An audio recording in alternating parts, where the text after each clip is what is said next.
আসসালামু আলাইকুম ভিউয়ার্স, আসসালামু আলাইকুম। আশা করি আল্লাহর রহমতে আপনারা সবাই ভালো আছেন। আমিও আলহামদুলিল্লাহ ভালো আছি। আমি আজকে দুধ সেমাই তৈরি করব। তার জন্য আমি চুলাতে দুধ আধা কেজি দুধ নিয়ে জাল করে নিব। এর মধ্যে আমি 1.5 কাপ চিনি দিয়ে দিব। এখানে দিয়েছি 1.5 কাপ চিনি, একটা তেজপাতা, একটা দারুচিনি, একটা এলাচ দিয়ে আমি ভালোভাবে দুধটাকে ফুটিয়ে নেব।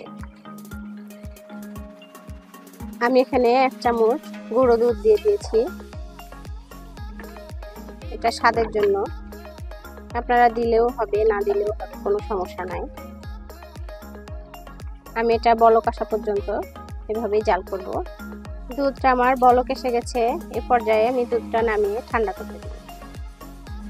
সেমাইটা ভেজে নেওয়ার জন্য আমি একটা প্যান বসিয়ে দিয়েছি আর দিয়ে দিয়েছি 1 চামচ ঘি।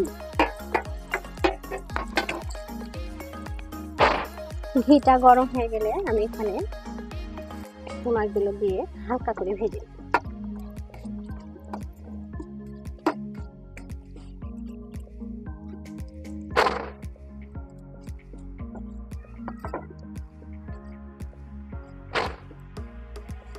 সেমাইটা একটু এরকম হয়ে আসলে আমি এটাকে দুধে ভিজিয়ে দিব।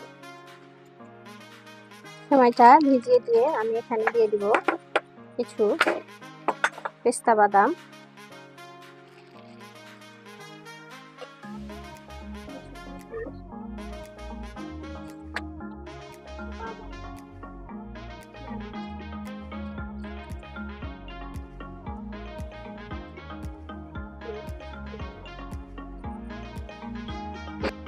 আমি এখানে শুকনো করে লাচ্চা সেমাই রান্না করব।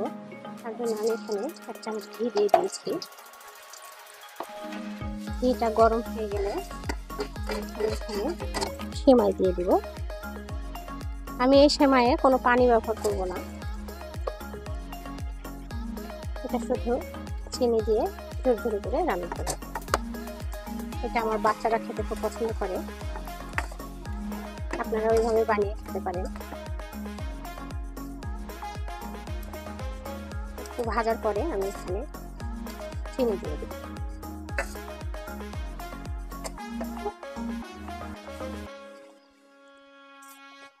আমি এখানে 1 কাপ চিনি দিয়েছি, আপনারা চিনিটা বাড়িয়ে কমিয়ে নিতে পারেন।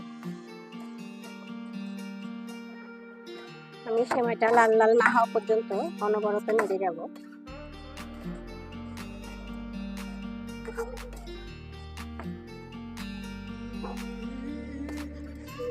আমার সেমাইটা ভাজা ভাজা হয়ে গেছে। এই পর্যায়ে আমি এখানে দিয়ে দিব বাদাম, কিশমিশ এবং 1 চামচ গুঁড়ো দুধ দিয়ে আবার ভালোভাবে নেড়ে চেড়ে মিশিয়ে নেব।